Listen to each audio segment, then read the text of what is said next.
Good morning to all of you મિત્રો. આજે આપણે ઓટોમોબાઈલ કમ્પોનન્ટ ડિઝાઇનની અંદર ચેપ્ટર 2માં ડિઝાઇન કન્સિડરેશન અંતર્ગત આપણે ડિઝાઇન ઓફ મશીનિંગ વિશે ચર્ચા કરીશું. સૌ પહેલાં આપણે જોઈએ તો કે machining is the process are the most versatile and common manufacturing process. Almost all the part are subjected to some kind of machining process. એટલે કે મશીનિંગ પ્રક્રિયા છે સૌથી જ વધારે અલગ અલગ પ્રકારની વેરિએશન સાથે સામાન્ય મેન્યુફેક્ચરિંગ પ્રોસેસ છે કે જેની અંદર મેજોરિટી બધા જ પાર્ટ્સને કોઈ પણ એક બીજી રીતે તર્કસંગત રીતે મશીનિંગ કરવા માટે જોડાયેલા હોય છે. The machining process are broadly classified in 2 category. સામાન્ય રીતે મશીનિંગ પ્રોસેસ છે તે 2 તબક્કામાં અથવા તો 2 ભાગમાં વિભાજિત કરવામાં આવેલી છે. પહેલી છે મેટલ કટિંગ પ્રોસેસ અને બીજી જે છે એની અંદર સરફેસ ફિનિશિંગ પ્રોસેસ. હવે મેટલ કટિંગ પ્રોસેસની અંદર જોવા જઈએ તો કે મેટલ કટિંગ પ્રોસેસની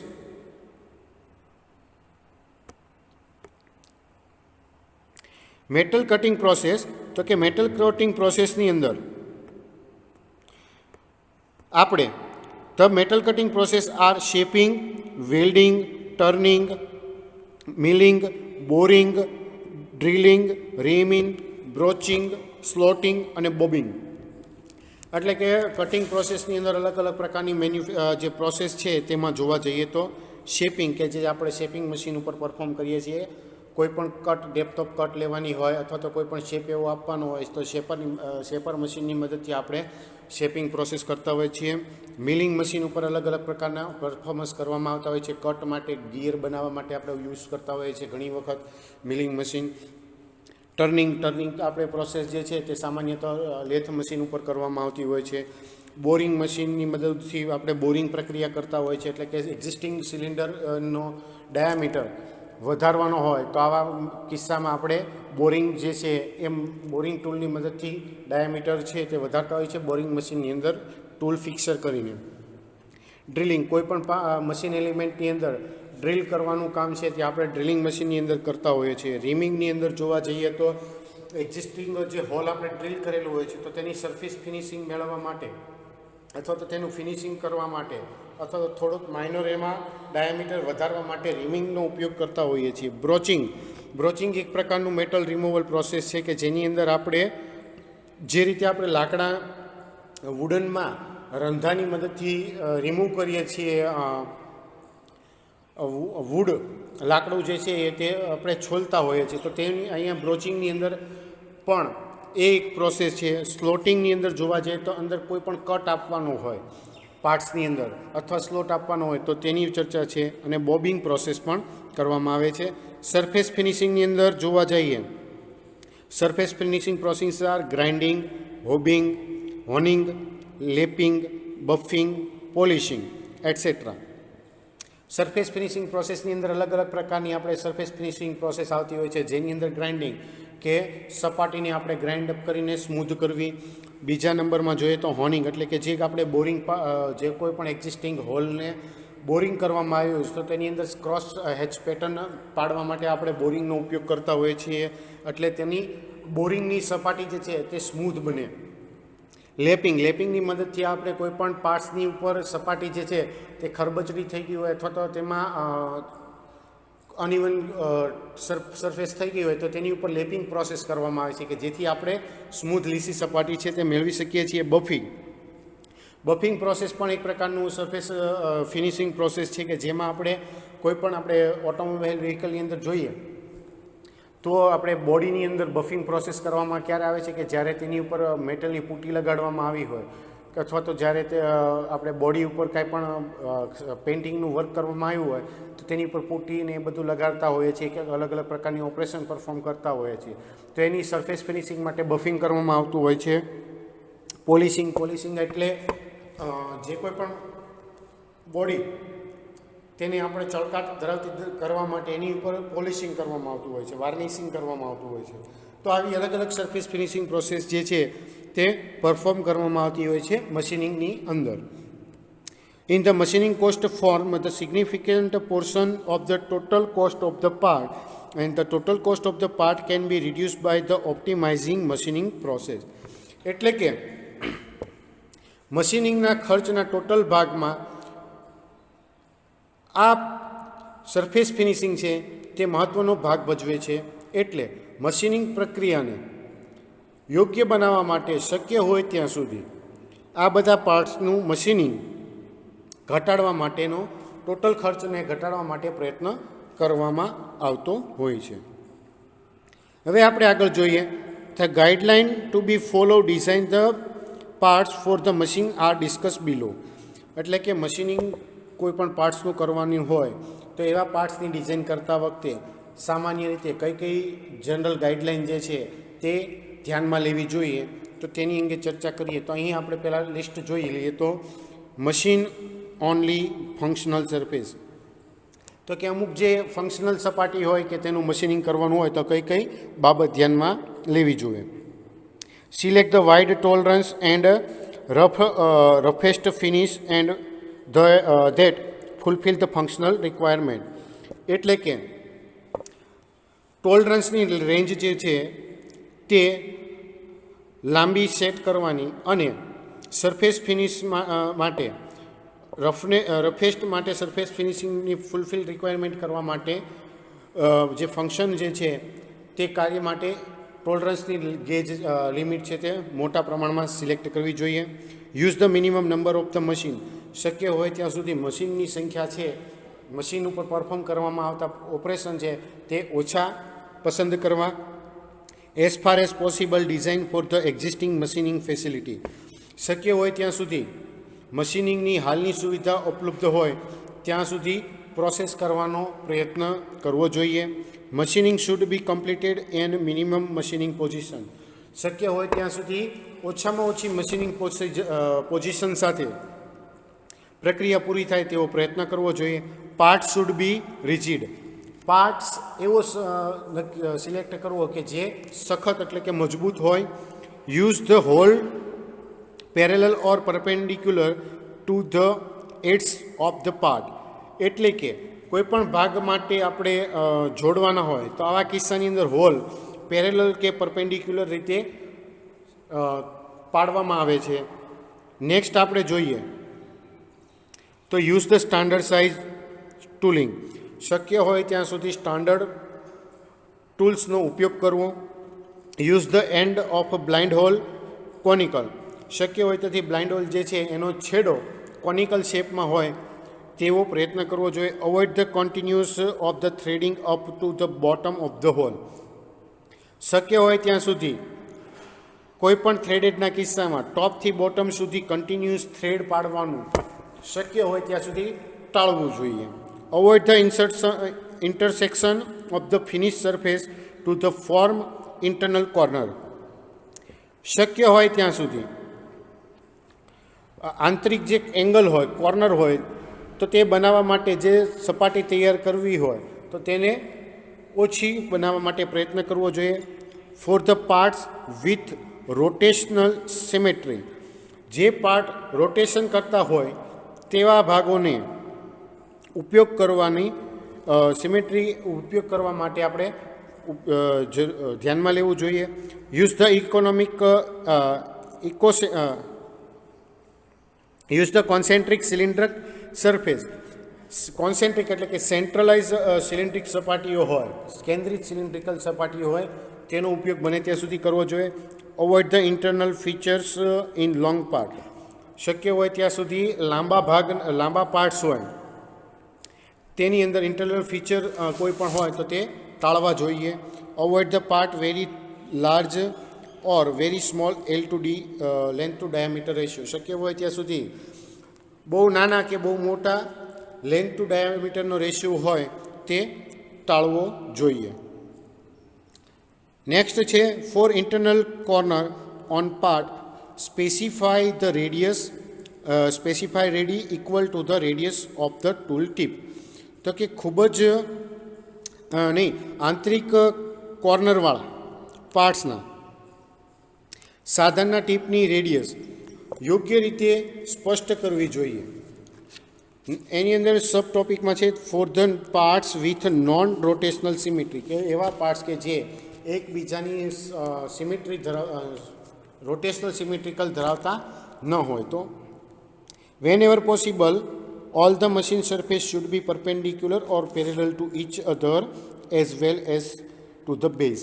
તો કે શક્ય હોય ત્યાં સુધી બધી જ મિકેનિક્સ જે છે આપણે મશીન સપાટી તે દરેક બેઝને સમાંતર હોવી જોઈએ, કે જેથી તેના બેઝને અથવા તો તેના બેઝને પરપેન્ડિક્યુલર હોવી જોઈએ.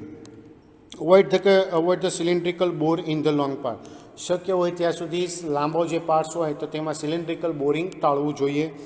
Avoid the externally long and thin part. શક્ય હોય ત્યાં સુધી લાંબા અને પાતળા ભાગો બનાવવાનું મશીનિંગની પ્રોસેસથી ટાળવું જોઈએ. Whenever possible restrict plane surface machining like slotting, grooming etcetera to one surface of the part. તો કે શક્ય હોય ત્યાં સુધી સિમ્પલ સપાટી માટે, પ્લેન સપાટી માટેની મિકેનિઝમમાં મર્યાદિત મશીનિંગ પ્રોસેસ કરવી જોઈએ અને ગ્રૂમિંગ અને સ્લોટિંગ આવી પ્રોસેસિંગ પ્રક્રિયા છે તે જાળવવી જોઈએ. આગળ હવે ડીપમાં આપણે ચર્ચા કરીએ તો સૌથી પહેલો પોઈન્ટ છે મશીન ઓનલી ફંક્શનલ સરફેસ. તો કે મશીન અમુક જે ફંક્શનલ એટલે કામ માટેની જરૂરિયાત હોય તેવી સપાટી માટે તે મશીનિંગ પ્રોસેસ છે તે શક્ય હોય ત્યાં સુધી ઉપયોગ કરવી જોઈએ. તો કે એમાં જોઈએ તો in A part as far as possible the surface should B machine only when it is needed for the functioning of the part. The machining area should be kept as minimum as possible as illustrated in figure. તો કે એક જ ભાગ કોઈ પણ હોય કે એક જ પાર્ટ્સ હોય તો તેમાં શક્ય હોય ત્યાં સુધી સપાટીને ત્યારે જ મશીનિંગ કરવું કે જ્યારે તે ભાગનું કામ ઉપયોગમાં જરૂરી હોય. મશીનિંગ એરિયાને શક્ય હોય તેટલા માટે ઓછામાં ઓછો રાખવો. આકૃતિમાં બતાવ્યા પ્રમાણે આપણે જોઈએ તો પેલી જે ફિગર છે કે જેમાં એક આપણે સેક્શન છે કે જેનું મશીનિંગ કરેલું છે, કે જ્યાં આ પુઅર પોર્શન છે કે જ્યાં મશીનિંગ કરેલું છે, જ્યારે બીજાની અંદર મશીનિંગ એ રીતે કરવામાં આવેલું છે કે જે આપણને તેની પૂરી સ્ટ્રેન્થને જળવાઈ રહે તે રીતે પાર્ટ્સ ડિઝાઇન કરવો જરૂરી છે. આગળ આપણે વધીએ તો select the wide tolerance and roughest surface finish that fulfil the functional requirement. તો કે ટોલરન્સની માટે આપણને એક વિશાળ રેન્જ અને રફ સપાટીના ફિનિશ માટે એક રેન્જ જે છે ટોલરન્સની એ નક્કી કરવી જોઈએ. Select the wide tolerance and roughness surface that give the acceptable performance for the operating surface. તો કે રફ સરફેસ માટે ટોલરન્સની એક વાઇડ રેન્જ વિશાળ શ્રેણી જે છે તે આપણે પસંદ કરવી જોઈએ કે જેથી તેનું પરફોર્મન્સ જે છે તે આપણે જરૂરિયાત પ્રમાણે આપી શકીએ. This will reduce the machining cost. અને આ કારણે આપણે મશીનિંગની જે કોઈ પણ કિંમત થતી હોય છે, જે કોઈ પણ એના ઓપરેશન માટેનો ખર્ચ થતો હોય છે, તો તેમાં આપણે ઘટાડો લાવી શકીએ. જે આપણે ફિગરમાં જોઈએ તો આ બાજુ જે છે તે એક બાજુ આપણને સરફેસની રફનેસ આપેલી છે, આ બાજુ આપણને એક ટોલરન્સની રેન્જ આપેલી છે, અને અહીંયા જે છે તેના માટેની કોસ્ટ કેટલી થાય છે તો તે અંગેનો આપણે એક અહીંયા ડાયાગ્રામ દર્શાવેલો છે કે જેમાં અલગ અલગ પેરામીટર ઉપર કઈ રીતે અસર કરતી હોય છે. The relative increases in cost associated with the closer tolerance and better surface finish. તો કે જે કોઈ પણ અહીંયા ટોલરન્સ સેટ કરવામાં આવ્યો છે કોસ્ટના પ્રમાણમાં, તો એ સરફેસ ફિનિશની સાથે મેચ થાય તે રીતેનું અહીં આકૃતિની અંદર આપણે રિલેશન દર્શાવવામાં આવેલું છે. નેક્સ્ટ આપણે પોઈન્ટમાં જોઈએ તો use the minimum number of machine, એટલે કે શક્ય હોય ત્યાં સુધી મશીન પાર્ટ્સની સંખ્યા ઓછી વાપરવી. The part should be design સચ that it can be machine using the minimum number of the machine. તો કે કોઈ પણ પાર્ટ્સ ઉપર જો મશીનિંગ કરવાનું હોય તો તો આવા કિસ્સામાં આ પાર્ટ્સની ડિઝાઇન એવી કરવી કે જેથી તેના ઉપર અલગ અલગ પ્રકારના મશીન ઉપર પરફોર્મ કરવું જરૂરી ના બને. As far as possible design for the existing machining facility. તો કે શક્ય હોય ત્યાં સુધી વર્તમાન પરિસ્થિતિ પ્રમાણે મશીનિંગ સુવિધાઓનો ઉપયોગ થાય તેવા પાર્ટ્સની ડિઝાઇન કરવી. Whenever possible, avoid the machining process that the company shop is not equipped to carry out. In an era of the increasing automation with a high capital cost, the product should be designed to fit the existing factory. તો કે જ્યારે શક્ય હોય ત્યારે કંપનીની અંદર જે કોઈ શોપ છે તો તેની અંદર જે મશીનિંગની પ્રક્રિયા હાથ ધરવા માટે અલગ અલગ પ્રક્રિયા મશીનિંગ પ્રક્રિયાને શક્ય હોય ત્યાં સુધી પરફોર્મ કરવા માટે ટાળવી જોઈએ. પણ હાલના ઓટોમેશનના કિસ્સાની અંદર અત્યારે ઓટોમેશન જે છે ફેક્ટરીની અંદર છે, ઇન્ડસ્ટ્રીની અંદર જે થાય છે, તો જેને કારણે તેની કેપિટલ કોસ્ટ જે છે તે વધી જાય છે. તો આવા કિસ્સામાં જોઈએ તો જે ફેક્ટરી જે છે તેમાં ઓટોમેશન ડિઝાઇન બેસાડવા માટે થોડુંક કોસ્ટ જે છે તે વધી જતું હોય છે. Machining should be completed in minimum machining process. તો કે જે કોઈ પણ પાર્ટ્સ કે જે કોઈ પણ આપણે એસેમ્બલી બનાવવાનું મશીનિંગ કરવામાં આવ્યું છે તો તેને ઓછામાં ઓછી મશીનિંગ પોઝિશન ઉપર કામ કરાવવું. એટલે કે whenever possible, the parts should be designed such that all machining can be done in one position. એટલે કે અલગ અલગ પ્રકારની પોઝિશન, એટલે કે હોરિઝોન્ટલ મશીનિંગ છે, વર્ટિકલ છે, એંગ્યુલર છે, ઓબ્સ્ટકલ છે, આવી અલગ અલગ પોઝિશનની બદલે કોઈ પણ એક જ પોઝિશનની અંદર બને ત્યાં સુધી પાર્ટ્સનું મશીનિંગ થાય તેવી ડિઝાઇનની અંદર ધ્યાનમાં રાખવી જોઈએ. If the position need to be changed, one of the already machine surface should be used as a reference surface.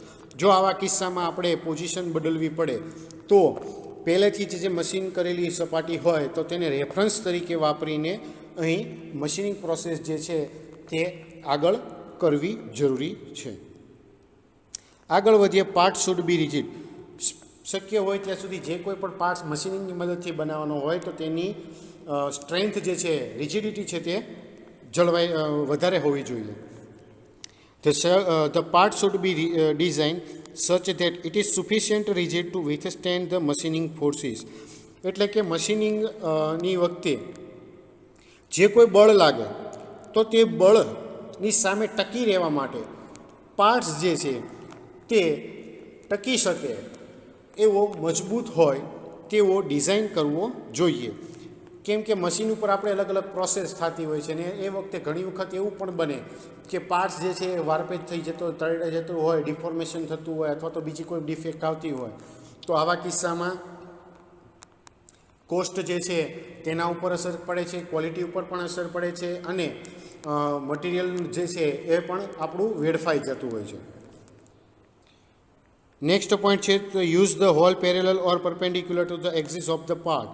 તો કે શક્ય હોય ત્યાં સુધી જો એમાં હોલ પાડવાના હોય તો પાર્ટ્સમાં હોરિઝોન્ટલ અથવા તો કે વર્ટિકલ એક્સિસની સમાંતર જ હોલ પાડવા, કોઈ પણ જાતના આડાઅવળા હોલ પાડવા નહીં. As far as possible the auxiliary hole should be parallel or perpendicular the axis of part as illustrated in figure.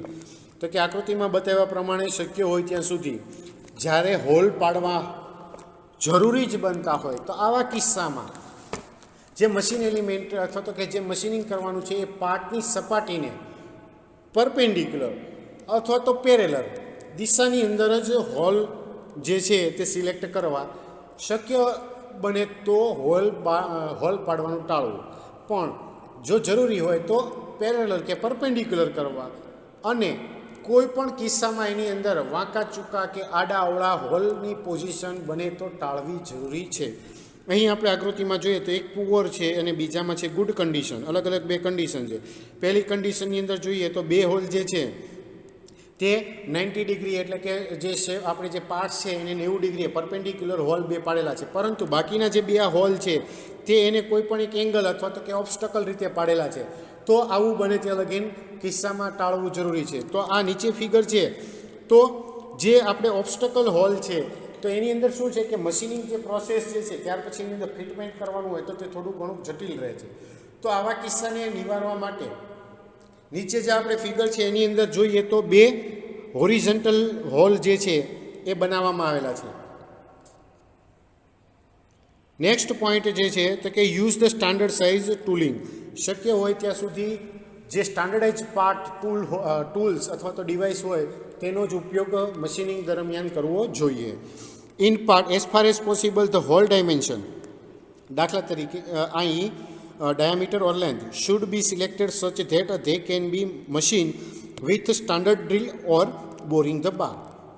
એટલે કે શક્ય હોય ત્યાં સુધી હોલ માટેના ડાયમેન્શન એટલે કે તેનો ડાયામીટર અને લેન્થ તે સ્ટાન્ડર્ડ ડ્રીલ અથવા તો બોરિંગ ટૂલનો ઉપયોગ કરવો જ્યારે આપણે હોલ પાડવાનો હોય ત્યારે, અને એના માટેના જે કોઈ સ્ટાન્ડર્ડ હોય તો તે અહીં આપણે યુઝ કરવા જરૂરી છે. નેક્સ્ટ ટોપિક છે use the blind hole conical. Blind hole એટલે કે જે કોઈ પાર્ટ્સ છે તેની અંદર હોલ આપણે પાડેલા હોય તો બ્લાઇન્ડ હોલ માટેના જે છેડાઓ છે બને ત્યાં સુધી કોનિકલ સરફેસવાળા હોય તેવો પ્રયત્ન કરવો જોઈએ. Whenever possible the end of the blind hole should be conical as illustrate in figure.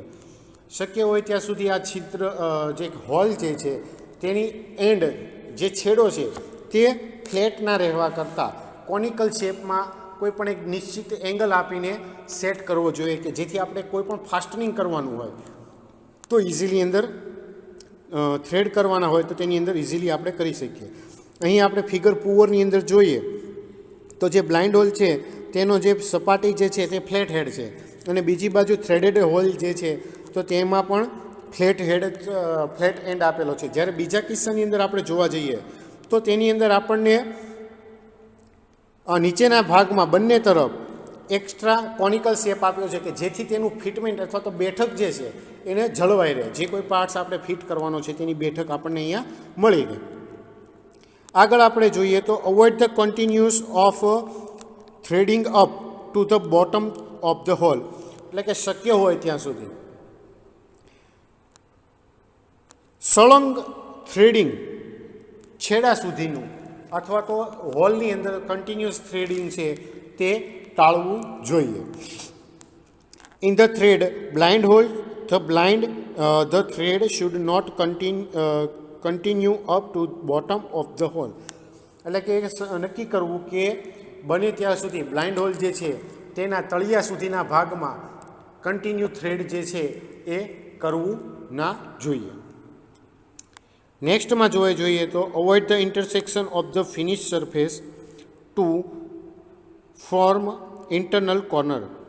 કે તૈયાર થયેલી જે આપણે ઇન્ટરનલ સરફેસ છે ઇન્ટરનલ કોર્નર જે છે તેમાં બને ત્યાં સુધી કોર્નર આપવાનું ટાળવું. જે કોઈ આપણે ફિનિશ કરેલી હોય પ્રોડક્ટ અથવા તો જે કોઈ પણ પાર્ટ બનાવેલો હોય તો એમાં તો એની અંદર જો ensure that the surface is to be finish are rise and never intersect to form internal corner. તો કે એક વસ્તુ નક્કી કરવી જોઈએ કે જે પણ આપણે સપાટી પૂરી કરેલી છે એટલે કે પરફોર્મ કરી છે બનાવેલી છે તે યોગ્ય રીતે તેના ઇન્ટરસેક્ટ એટલે કે જેના કોમીટર જે આવતા હોય છે તો તે એકબીજાને આંતરિક ક્યારેય ના હોય તેવો પ્રયત્ન કરવો જોઈએ. હવે ફિગરની અંદર જોઈએ તો અહીંયા પુઅર અને ગુડ બંનેમાં જોઈએ તો અહીંયા ઇન્ટરનલ જે ગ્રાઉન્ડ કરવામાં આવે છે તો અહીંયા આપણને એક્સ્ટ્રા સરફેસ ફિનિશિંગ કરેલું નથી. જ્યારે અહીં ગુડની અંદર જે છેલ્લો પોર્શન જે છે તેમાં થોડુંક મશીનિંગ જે છે તે અલગથી કરેલું દર્શાવવામાં આવેલું છે. Use the concentric cylindrical surface. શક્ય હોય ત્યાં સુધી સિલિન્ડ્રિકલ સરફેસનો જ ઉપયોગ કરવો. As far as possible, the cylindrical surface should be concentric and plane surface should be normal to the existing of the part. એટલે કે શક્ય હોય ત્યાં સુધી સિલિન્ડ્રિકલ સરફેસીસ જે છે તે કોન્સેન્ટ્રિક ટાઈપની હોવી જોઈએ કે જેથી જે સપાટી પ્લેન શેપ ઉપર હોય તો તેને સામાન્ય રીતે એક્સિસ સાથે મેચ થાય. એ પુઅરની અંદર અને ગુડની અંદર આપણને બે અલગ અલગ ફિગર આપેલી છે કે જેમાં ડી અહીંયા જે ડાયામીટર જે છે એકનો કેપિટલ ડી છે બીજાનો જે છે એ સ્મોલ ડી છે. બંનેમાં જોવા જઈએ તો પહેલાં પુઅરની અંદર જે સ્મોલ ડીમાં છે તો તેમાં બંને બાજુનું માર્જિન અને જે એન્ડનો ગાળો છે તેમાં સિલિન્ડ્રિકલ સપાટી જે છે કન્ટિન્યુઅસ રહેતી નથી, અને જે થિકનેસ છે અથવા તો ડાયામીટર ડિફરન્સ જે છે એ તો છે, પરંતુ તેની બંને બાજુ જે રેન્જ હોવી જોઈએ તે જળવાયેલી નથી. તો આવા કિસ્સાની અંદર પાર્ટ્સને એવી રીતે ડિઝાઇન કરવો જોઈએ કે પૂરેપૂરો પાર્ટ્સ જે છે તે સિલિન્ડ્રિકલ સરફેસ જળવાઈ રહે, ઉપરાંત તેનો એન્ડ જે છે તે ફ્લેટ સપાટીમાં જ રહેવો જોઈએ. અને બંને જે સ્ટેપ આવ્યા તો આ કિસ્સામાં ફરતો રેન્જ અથવા તો કે જેની લિમિટ જે છે ઉપરથી આ છેડે અને આ છેડે જે ગેપ છે તે બંને બાજુ સમપ્રમાણમાં હોય તેવું ડિઝાઇન કરવું મશીન માટે જરૂરી બને છે. તો મિત્રો, અહીં આપણે